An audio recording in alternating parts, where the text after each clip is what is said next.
Good morning. This is our Thursday morning practice. And we're going to do a piece today that is a companion to the work we did on Tuesday. What we're trying to do is bring more awareness to the elbows and to the knees, because a lot of times those are parts of the arm and the leg that we sort of just ignore. We're concerned about the hands and the feet. We're concerned about where our bodies are, which means we worry about our hips and our shoulders, and we don't pay much attention to the elbows and the knees. And a lot of times the elbows and the knees can become quite static while that's happening. So let's start with the first third. We'll run through it, and what I want you to pay attention to is the dynamic nature of the knees, the way that the knees continue to change and are part of the motions while we're doing the first third. So let's just run through one, and then we'll do some more work. And go ahead.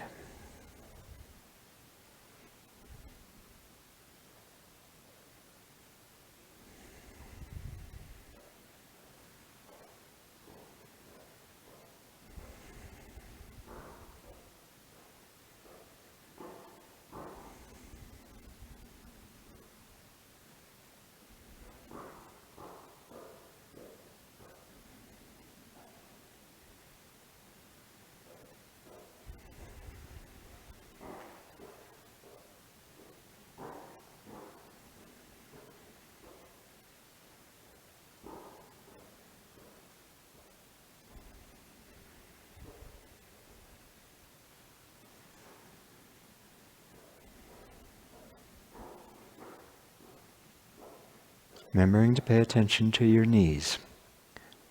Not trying to hold them in place, but watching how they participate in the complete motion.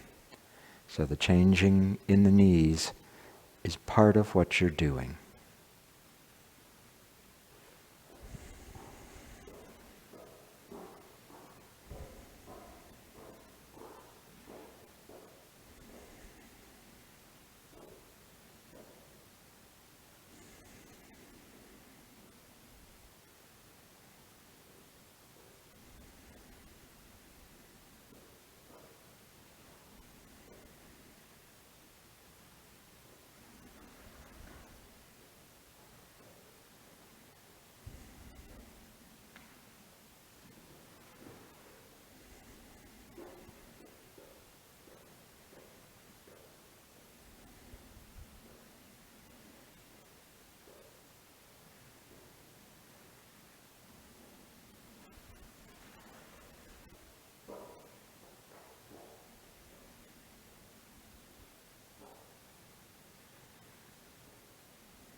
Great. So I hope while we were doing that, you actually paid attention to your knees and noticed that they are changing all the way through the form. A lot of times when we're working, we're worried about our balance. And so what we do is we try to simplify the motion so that we don't have to pay attention to as many parts. And in doing that, we make the legs static. And we're thinking about doing, say, a golden pheasant, and we're trying to bring up this side, and we're all worried about that side and what's going to happen there. And so we make the leg we're standing on, we just try to rigidify that and have that be a solid thing while we move the rest of the body. And that's an error in Tai Chi. And we want to have all of the joints, all of the parts of the body participating in the motion. And so even when you're doing something like standing on one leg, you want the knee of the leg that you're standing on to also be part of the motion. And so what we'll do is we'll try to pretend the knees aren't really there. We'll try to have a rigid pole that we're standing on, and we'll try to make that be the subject of what we're doing then, so that it's a basis that we don't have to pay attention to while the rest of it changes. So we want to flip that inside out. We want to have everything changing as we're doing this. So I think a nice exercise for this is doing the monkey. So let's look at the monkey a little bit. This is why we love the animal frolics, because with the animal frolics, you play around with little bits of the motion rather than having the whole complexity of the form, much less the sword, much less push hands. Rather than having all of that complexity that you have to deal with, the animals give you just one slice out of it and you can work on something over and over. So let's look at the monkey. So you're starting, you step forward with one foot, you get the opposite hand ready. Make sure you have this so you have your cross balance. You sit down, so you're shifting underground. As your weight comes into the front leg, then allow yourself, that leg, to lift you off the ground as you stretch and your rear foot comes with you. Then lower yourself back down to the ground, put the rear foot on the ground, and shift back. And do it on the other side. Step out, one foot, opposite hand. Sit down so your weight shifts as if it's going on the bottom of a shallow walk, WOK, standing up and reaching. Sit back down to put the foot on the ground, underground into the back foot. A couple more times on each side. Step, shifting underground, coming up the front leg, extending, sitting down the front leg, shifting underground, coming up the back leg.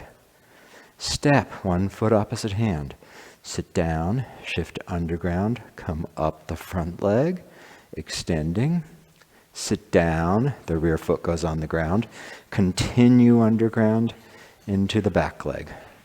Once more on each side. Step, shift underground as you come up the front leg. Everything extends. Sit down to put the rear foot on the ground. Shift underground. Come up the rear leg. One more. Step, underground, up the front leg, everything is extending, down to put the foot on the ground, shift underground, up the back leg, coming back. So another nice thing about the animals is we're free to exaggerate and explore and embellish, unlike the form. So the form has this same feeling of rising and falling that's in the monkey, but we keep it all internal. So the form doesn't look like this.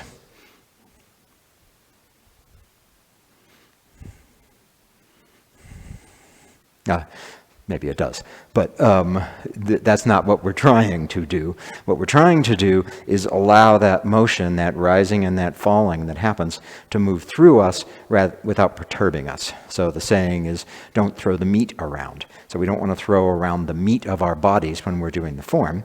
And, doing this, I'm certainly a meat tosser as I'm doing that. The animals don't have that same rule. So with the animals, you can go ahead and let the motion be bigger and see it play out in your body. And then you take those feelings, that new understanding of how to move that you develop, and you bring it back in the form. So let's do the monkey a little bit more. And I want you to really pay attention to this shifting under the bridge rather than shifting over the bridge. Shifting as if going down the surface of a shallow walk and then coming back up to the other surface. Or another analogy we often use is a skateboarder or a snowboarder in a half pipe, where you go down the half pipe to the bottom and come back up to the other side. So pay attention to that here. Now, you step out with one foot, your heels on the ground, the ball of the foot's in the air. Sit down into your rear leg, which will start moving you forward till the front foot's on the ground. Allow the weight to shift underground. Come up the front leg and let that lead to the extension. Same thing going backwards. Sit down on the front leg till the rear leg's on the ground. That'll start to bring you back. Shift underground, come up the back leg. On the other side, stepping, Heel first, balls in the air. Sit down, that starts to move you forward. Coming forward, up the front leg. Everything is extending. Sit down on the front leg, that starts to move you back. The rear foot goes down. Continue sitting down till you can shift underground. Come up the back leg. Again, step under the bridge, up on the other side of the bridge. Under the bridge, back up on the first side of the bridge. Skateboarder goes down the half pipe. Down the half pipe, up to the rim. You can do a fancy trick here now. Spin around, go back down the half pipe, up the first side. Once more each side. Step, sit down, coming up. Step, sit down, coming up the backside. So hopefully that's giving you a little bit of this feeling for the shifting on the shallow walk or shifting under the bridge as opposed to shifting over the bridge. When I shift over the bridge, I step and now I'm going to go up over the bridge and then I'm going to land on my front foot. That's clearly what the way that happens is I thrust out of the rear leg. I step, I thrust out of the rear leg, which pushes me off of the ground, and then I land back on the ground. And what I was starting to say is that's clearly problematic. In this moment of having left the ground and floating here, if something happens, I'm not able to respond. I'm not connected to ground. I'm not in a balanced place. I'm not able to do a good response. So this is a wing and a prayer. This is, oh, I hope everything's okay, bang, back on the ground. Versus the shifting under the bridge where you stay connected to the ground all of the time as you come into the front. Now, doing this, you should be noticing that there's a lot of action in the knees. The knees are not static. So let's do this just in the monkey a little bit more. Step, sit down, both of your knees are bending. You're shifting underground, you come up the front leg, your front knee is straightening. You sit down, both of the knees are bending. You come up your back leg, the knee is straightening. Step, sit down, both of the knees are bending. Come up, the leg straightened. Sit down, this knee is bending. Underground, come up. Once more on each side. Step, shallow walk, coming up. Step, shallow walk, going back. Watch the motion under the bridge, both ways. Now the traditional teaching is the hips should shift as if they're going down through a shallow wok, the Chinese cooking utensil. And so woks are curved. They don't have straight edges and then a bottom. So they're not like a skillet with straight edges. They're curved. So when I sit down and do this, I don't just go straight down. Right? If I just go straight down and watch my front foot, it doesn't need to go to the ground. I'm just squatting down on this foot, so people who do the pistol squats and everything, they're just going straight down. I don't want that to happen. As I sit down, I'm on the shallow walk, and so that starts to take me forward. That's part of what puts this foot on the ground. It starts to take me forward. Here's the hot oil at the bottom of the walk, and now I'm coming up the other side. And the same thing when I go back. I don't just go straight down. If I go straight down, there's no reason for my rear foot to go on the ground. I'm just going exactly straight down here. This is the straight sides of a skillet rather than the curved side of a wok. Or thinking about the skateboarder and the half pipe. If the half pipe isn't curved, but instead it had straight walls and a flat bottom, the skateboarder on the top would go over the edge and plunge and hit the bottom. Versus coming over, going down smoothly and coming up to the other edge. Now suddenly we change the half pipe underneath that skateboarder. She does a flip at the top and plunges straight down to the bottom. Now we don't want that. She wants to slide down that walk and come back up to the first side. So it's this curve, not sharp edges. So pay attention to this once more. We'll do the monkey. Step. First time, just sit down. Sit down. Now you're on the skillet. You're just going straight down, straight over. This is, the skateboarder trying to skateboard off of a building and just plunging down the edge. No good. Put the half pipe in. Sit down, and you're already starting to come forward. You hit the bottom, and as you come up the other side, it's curved. You get to the top, you do a flip, the crowd cheers. You sit down, first sit down, plunge off the building. Nothing happens, right? You're just going into the front foot. Now sit down on the half pipe and come into the back foot. The other side, step, skillet, sit straight down, plunging off the edge of the building. Doesn't change your front foot. Now do the half pipe. Sit down and then come up the other side. Okay, now do the fall off the building. Sit down. Nothing happens to your rear foot. It doesn't put the rear heel on the ground. You're just going straight down. So now sit down on the shallow walk. Rear heel comes. You come back up to the front. Once more on each side, just doing the shifting easily. Walk, underground, up to the front. Walk, underground, into the back. Step, walk, underground, up to the front. Walk, underground, into the back.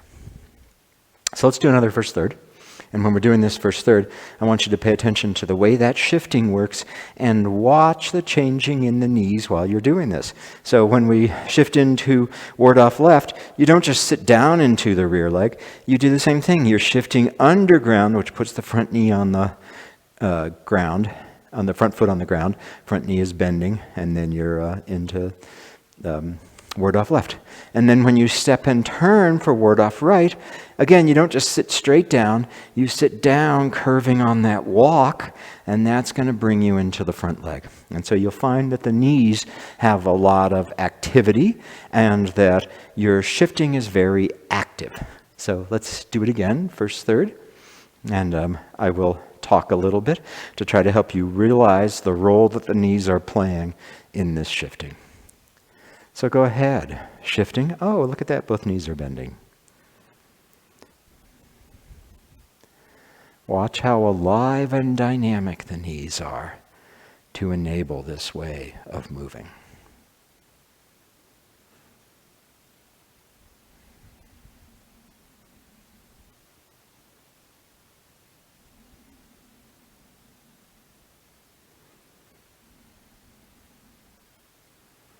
Okay, shifting, staying connected to the ground. Step as if in a shallow walk, coming into the front leg, both knees active and alive. Step, underground half pipe into the front leg. Underground into the back leg. As you come forward into press, under the bridge into the front leg, staying connected to the ground all the way through this, and the knees are changing constantly. Continuing into single whip.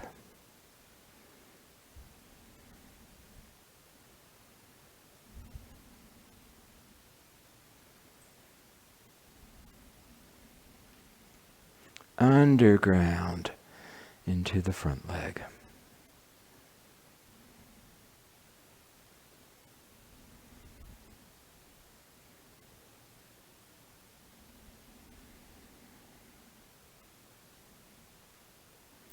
Underground, shifting along the bottom of the walk. This is one of your fancy moves as the skateboarder.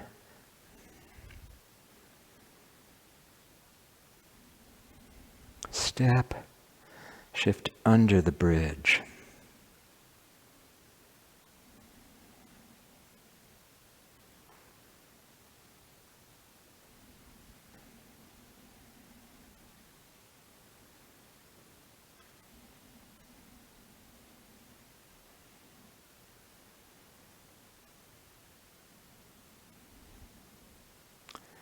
Aware of the dynamic changes in the knees.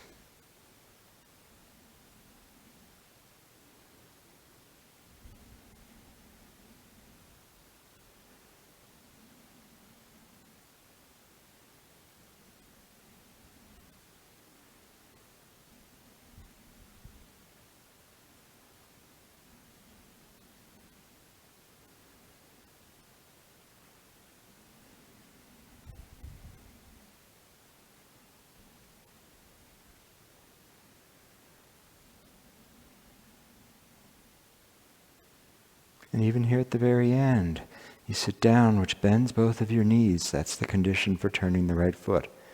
As you shift into the right, both the knees are active. As the feet come together and you connect to the ground and then stand up, both the knees are active. So there's a lot of change going on in the knees all through that. And this allowing yourself to shift under the bridge on the surface of the shallow walk will help you see that the legs are dynamic, and the legs can't be dynamic without the knees. So let's look at a little bit more of the way that we try to simplify. So let's do the monkey a little bit more. You step underground. As you come up the front leg, your front knee is straightening. That's what leads to the extension.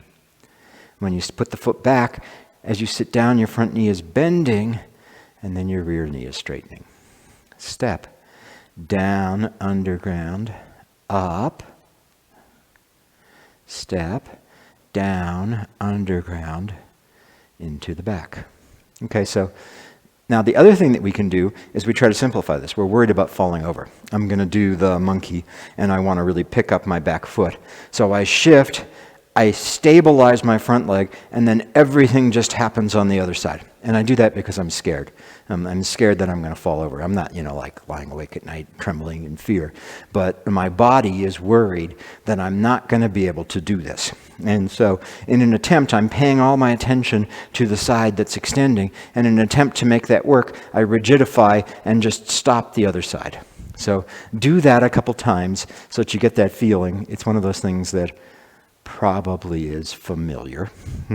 So step out, get your weight in the front, and now rigidify the leg you're standing on and just move the other side and then bring it back. And step, get your weight in the front, rigidify the front leg and just move the other side. Again on each side, step, shift forward, make the front leg rigid so nothing changes while you try to move the other side.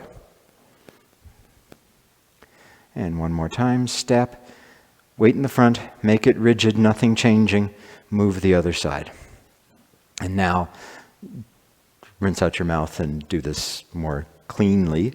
Step and have the front leg be dynamic all the way through here, both forward and back. You step, the front leg is dynamic and changing all the way through. And so this gives you a chance, once more on each side, to look for everything happening together. The front leg is straightening and it finishes just as my fingers come together. It's bending and I'm standing up on the rear leg, and that finishes just as my heel comes back. I step, I shift, the front leg energy is rising up it, that finishes just as my fingers come together. I step and go back, I come up the rear leg, that finishes just as the heel comes back. So that lets you notice that the action in the knees is part of the whole motion, and that all of that needs to complete together. Doing this again, rigid first. Step, shift, front leg is rigid, just move the other side and back. Step, shift, front leg is rigid, just move the other and come back. Dynamic and alive. Step, under the bridge, front leg is changing as it finishes, everything finishes. And back, rear leg is changing as it finishes, the foot comes back. Everything moving together, everything finishing together. So that should feel pretty different between those two ways of doing it. And so, of course, you don't do that thing of rigidifying your leg. There's no place in the form where you would just try to simplify things and make a leg do nothing. Like, you certainly don't do that in rollback, where then you might just take your rear leg and try to hold it totally still so you can do all of this, rather than having it participate in the movement. And you certainly wouldn't do that in white crane going into brush knee, where you would just rigidify your right leg and try to turn everything on top of it so that there's no chance of falling over as you step. No, of course, when you do this, the right leg is changing. It's part of all of this. The right leg is changing as you come forward into the front. And you certainly wouldn't do this going into the punch. You would never sit back, come forward, try to rigidify your left leg and step, shift into it, try to rigidify your right leg and step and go. No, of course, when you do this, you'll sit back, your left leg is changing even as you step, your right leg is changing all the way through the step. So let's do one more first third, looking for those changes in the knees so that the knee is a dynamic and integral part of the movement. And then I'll swap off with Beth, and I think she's got some other places in mind for us. Okay, so from the beginning. Shift, both knees bending. Feel the dynamic nature of the knees all the way through this shifting and turning. For bonus points, try to see how the legs are alive and part of this very first one.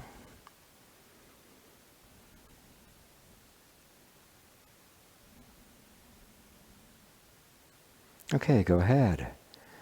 The knees are alive and dynamic. When you step with the left leg, your right knee is still active, shifting under the bridge into the front leg. When you step with the right leg, your left knee is still active, shifting under the bridge into the front leg. As you swing the arms, your rear leg is participating, not just a strut that you stand on.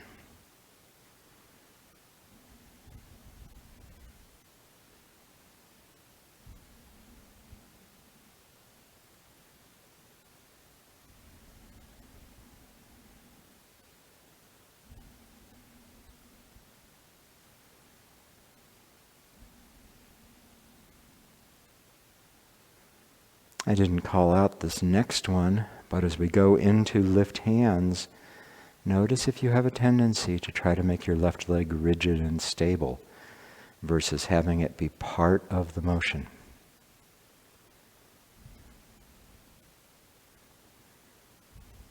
And now pay attention to the right leg. As the hand swings and you turn, the right leg is involved. It doesn't move a lot, but it's doing things.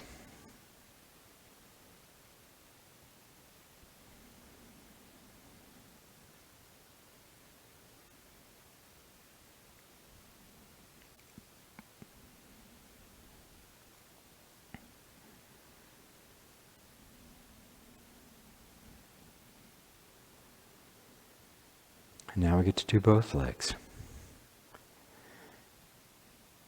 As you step with the right foot, notice that the left leg's part of that. As you turn and step with the left foot, notice that the right leg is alive.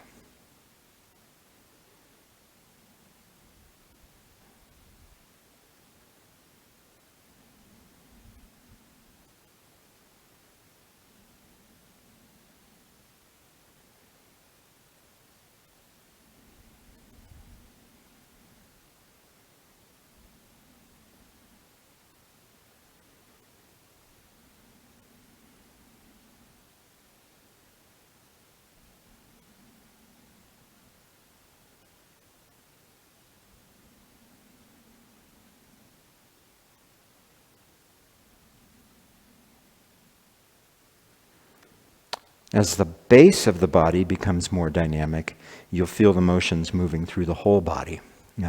We start out and we're kind of discombobulated. All of the pieces aren't working together. And so it's actually a really good thing when students get a solid base on the bottom and they're able to keep all of this in place as they turn and come back to the front, rather than disturbing the legs. When students start out, a lot of times things are all weird down there, and it's all going. And so we want to see them get more stable. And that's where the stuff about making sure the knee points in the direction of the toes, working so that the hips and the knees can each perform their own function correctly, That's where all that stuff is really important. And Beth put together a video on correct use of the hips and knees, which is really important for doing this. The thing that can lead to then, though, is that I make this all static. And so this whole side, nothing is changing, and I'm turning on top. This is the problem we call the bust on the marble tabletop. So what I've done is I replaced my hips with the marble tabletop. My legs are holding it up, and then somebody's turning the bust on top. So it's time to bust through the tabletop and get it so that it's dynamic all the way through there. So that whatever you're doing, the whole body is participating in as you go through here, rather than simplifying the movements by creating tension and tightness, particularly in the legs. So this is important work. You have to first be stable on your feet. You have to understand how your hips and your knees work. So all those drills we do on that are really important. But then you can let this whole thing become lively, and that should feel a lot better. So I'm going to turn it over to Beth now, and she's going to work a little bit more in the form. Okay, let's do some more of this stuff. I want to look at it in the kicks, because that's really important place for using the ground all the way through. So this is an aspect of what Maggie would call your changing relationship to ground. Ground is not a thing, you get it. Your balance is not a thing that you carry and then something just happens. The balance requires the changing relationship to ground, and what changes has to go through your knees. So let's just do the section from single whip. I guess we'll go to brush knee and squatting down and all that stuff, and look at the relationship of ground and how it moves through your body as we do it.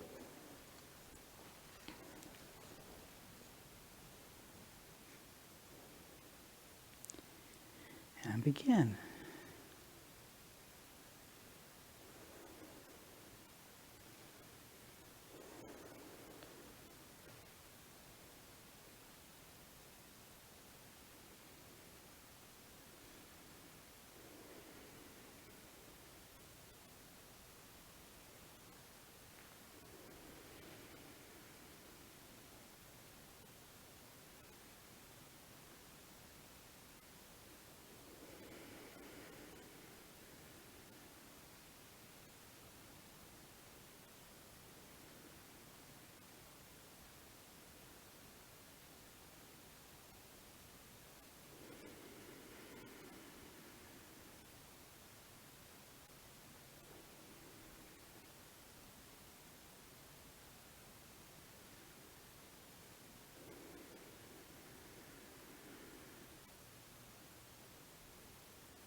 So there's a lot of give that happens through the knees to keep you connected to ground and being able to work with the ground rather than just sort of skating on top of it. So Lee talked a lot about how the shifting happens. I want to also look at how you lower yourself to the ground to continue. So, for example, you go down, you come up the front leg. Great. Now you got to put this side down. That's the rigid leg that is just sort of holding you. I got my balance, I don't want to let go of it. So instead, what you want to do is let the dropping go through the leg, and that actually lowers you to the ground and helps you put that foot down. So there's a real difference between just stepping back and lowering yourself to step back and put that other foot on the ground. So let's do this both ways. Say stand on your right foot and the knee bends. You come up the right leg as you bring the left leg up. And now let yourself down to put that left leg down and come into that leg. Let's do it again and just rigidify so that you get the feeling of the two being different. So you step out, get over onto your right leg, everything's nice and stable, bring the left side up without changing. Oh, okay, I got my balance. Now put it down.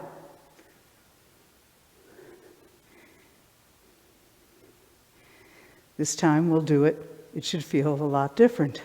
As you step out, you give in to the leg you're standing on. It's the walk, so giving in moves you forward. You come up that leg and let that participate in the rest of the movement. And then when it's time to put it down, let the movement start by releasing toward the ground and letting that take you into the back leg. Another thing that often happens is that once you're here and you come down, there's a tendency to kind of thrust yourself out of the front leg to get into the back leg. But if you're lowering yourself with the front leg to put the back leg down, now you're not so susceptible to the thrust out of this leg and more likely connected through the walk underground to come up the other side. So let's do that section again with this in mind. It's one thing to get things up, it's another thing how they come back down. So if you can get it up with the movement coming through you and having the knees, in particular the knee of the leg you're standing on, participate, then notice how it also participates in putting the other one down. This requires leg strength. That's why we do all that separation work.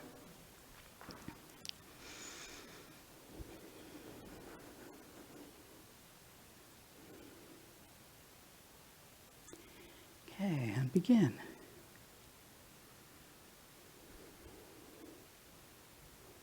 So the knees are alive.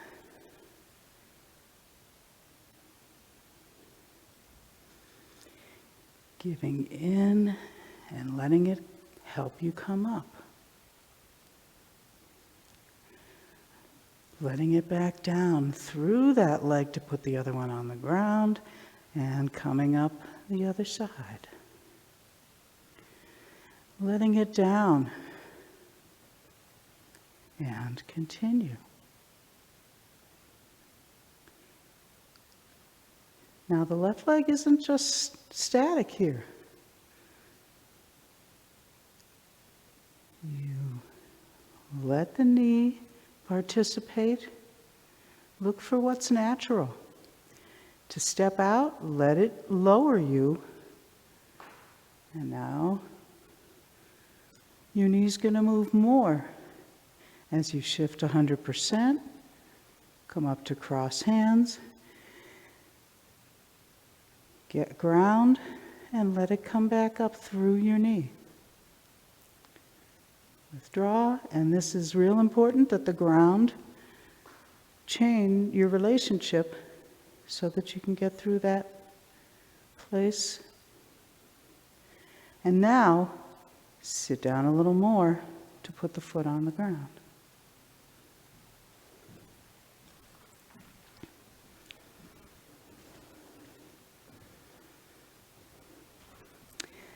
So let's do that another time, just looking at those places. One of the things that happens when you come back down, going into unnamed posture number 1, it comes back up and plays out. Now here, it's not just a solid thing that you turn on and then get your other leg up. So notice how it plays out, giving in. It comes back up through your knee, helps you bring the hands over to cross. You're going to tap the earth's strength here to help you connect to the ground and then send it back out through the whole body. So there's a slight change that's going on through there. And now at this point, the only way I can step with an empty foot is if I sit down a little bit. If I just stop here and put the foot out, I'm not changing this leg. So be sure that you let this leg help you down to make this step, and then you can go into the next move. When you shift, 100%, that knee keeps changing. And then to move this leg, I don't just move this leg, it comes back through me and helps me move that leg. Then again, let it take you down to the ground and back out. You don't have to exaggerate. It's not a big, like Lee was saying, I'm not going bouncy, but do notice that you give in fully to the front leg, and then it helps you move that back leg. I don't even feel like I'm moving that back leg. I'm just going up and down in the full leg, and that's allowing the empty leg to reposition itself. And same thing here. Just feel into the ground, and it has to go through your knee. There's a slight, very slight change. And then when it starts to come back up, again, there's a very slight change that happens there. When you make this spin, it's not, oh, here comes the spin, better worry. Instead, let it be that when it comes in, you feel the ground through your knee, let it come back up and create the spin. So let's do it again.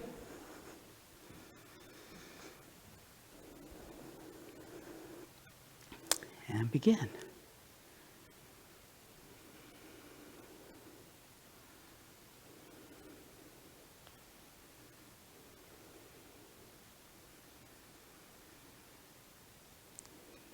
Feeling the ground, letting it come back up through you,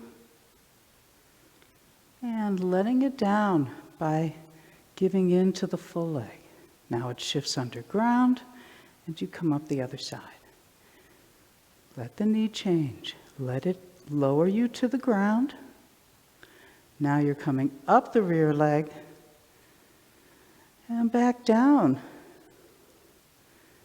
and back up and down and up, etc.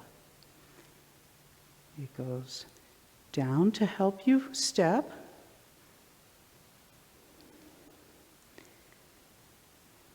And now notice when you come back up that leg, it just helps you reposition the left one.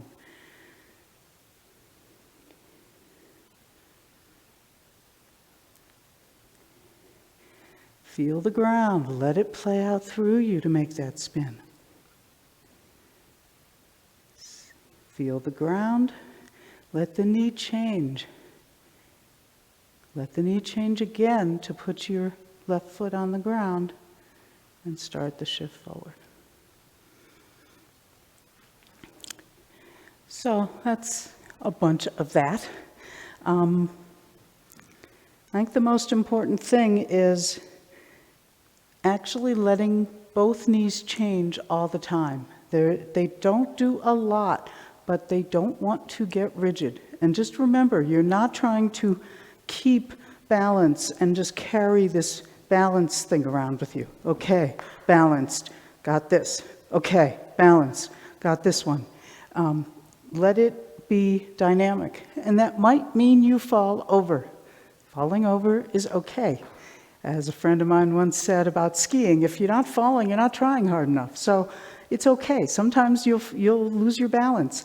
That's better than rigidifying to never have to put your foot down because you're not quite stable there. It will increase your stability if you work with it like this. It will also increase your strength. You'll need to keep all these muscles that are around the knee active and engaged and able to send you up and down. So it will help strengthen your legs and the muscles that keep your knees from going wonky. So let's do actually a whole form and keep bringing yourself back to what's happening, this changing relationship to ground that goes through the knees participating, the whole leg is active and helping you, one leg is helping you come down, the other one is reaching for it. Now you're going to swap. This one gives it up and this one takes it back. And so there is a yin-yang going on in there, but that doesn't mean that only one matters at a time. They both matter, just one is filling and one is emptying, just like yin and yang everywhere else.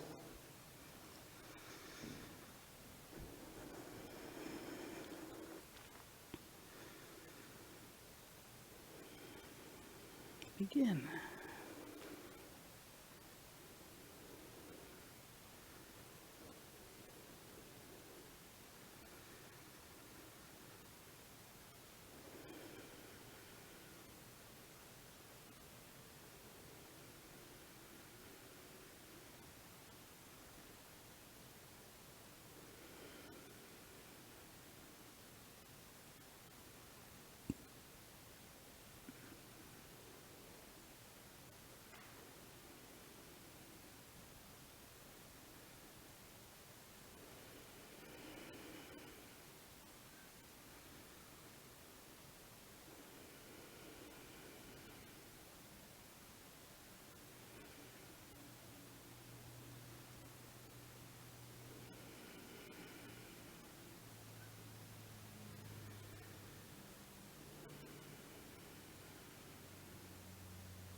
So neither leg is static.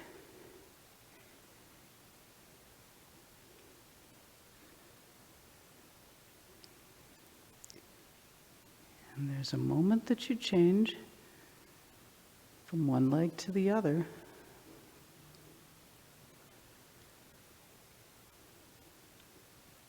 But they're both involved.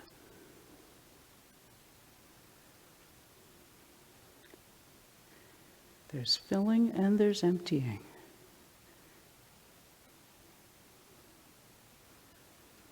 So they each have a role and it changes. That's what makes it dynamic.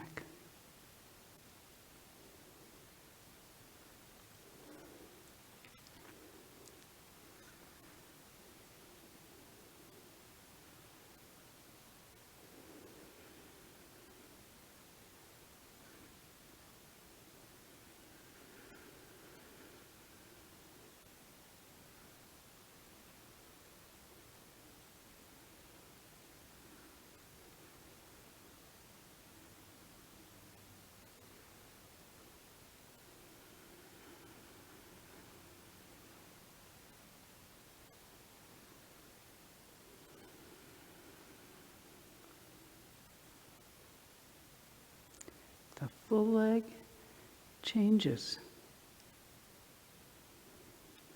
even before it becomes empty.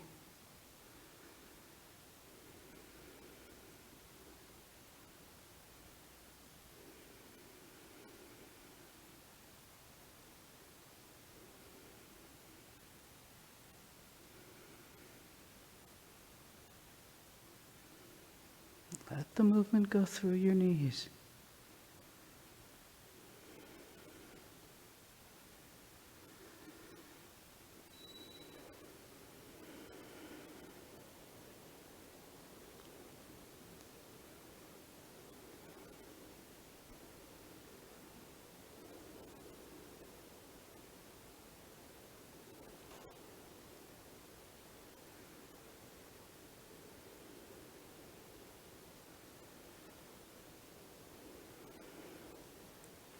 Going down, coming up the rear leg, keeping the rear leg alive, keeping that knee changing.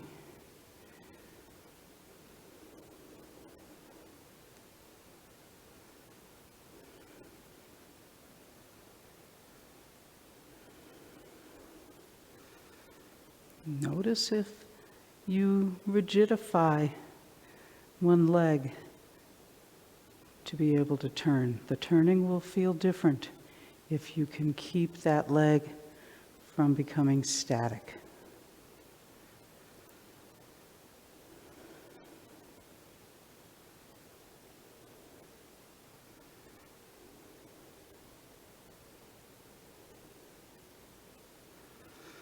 Making this big step involves the leg you're standing on as well.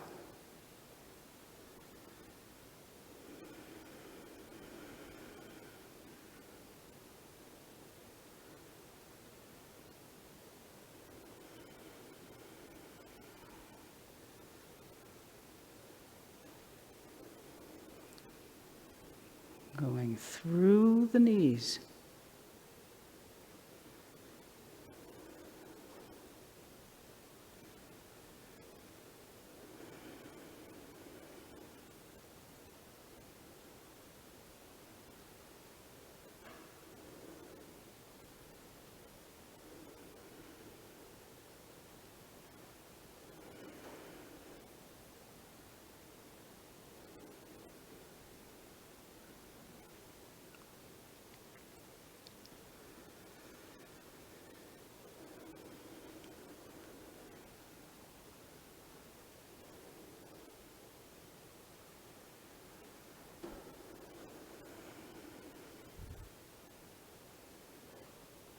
And step out on this one.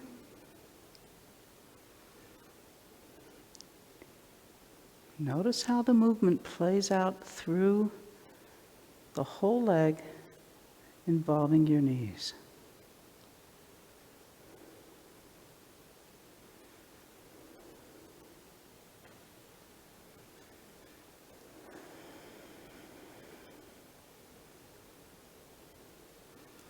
Coming up through the leg, coming back down through that leg.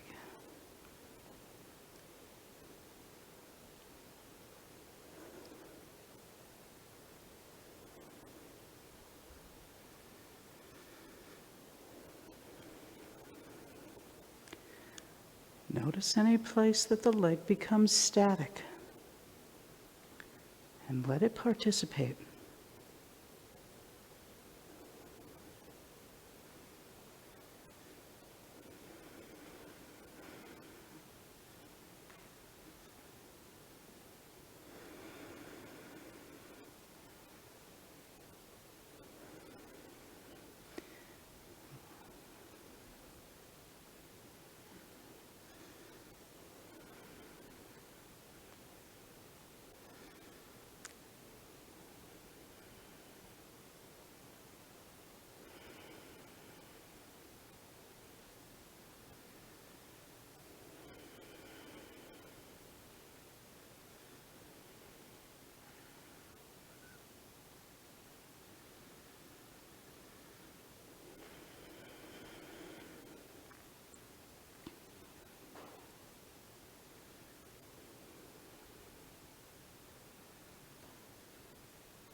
the stepping go through the leg you're standing on.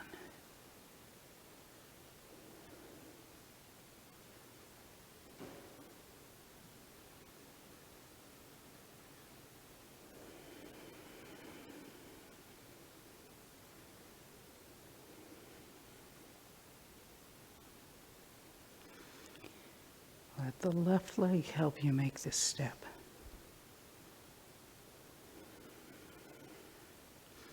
Same thing here. Let both legs participate.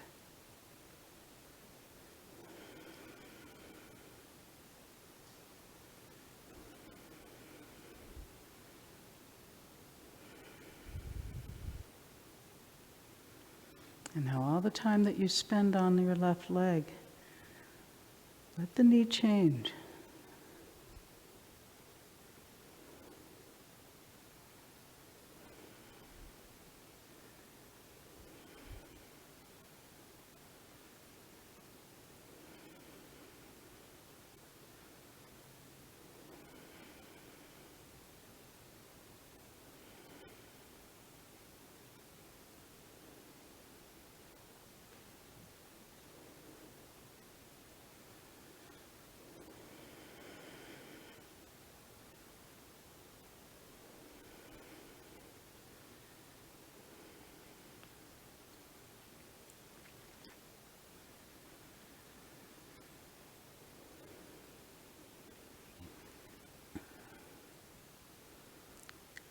Letting the left knee help you step.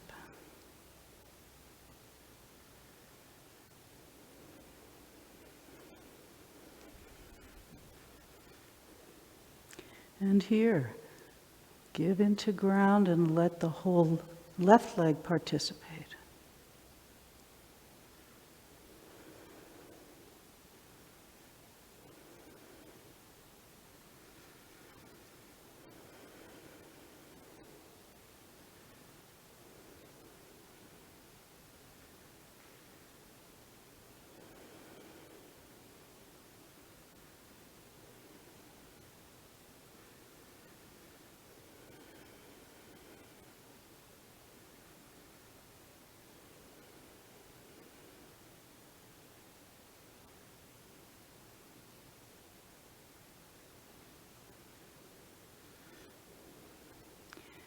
And coming up through the knees.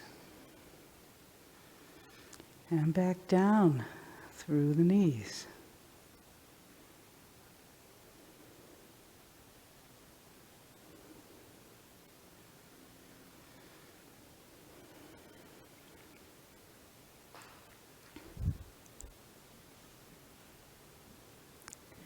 So one of the ideas of yin and yang is that it's not yin, then yang, or yang, then yin. Okay, I've got my stable leg, I don't have to worry about the other side. It's that they're constantly changing. That's that symbol should give a dynamic vision. And that dynamicism is played out in your body. So do let it play out through you. It's okay if when you practice this, it makes you feel like you're exaggerating, but know that it shouldn't ultimately feel like an exaggeration. It should just feel good, like you're connecting to the ground and using the ground to help you move. So again, stick around. We'll answer questions, say hello, and we'll see you again soon.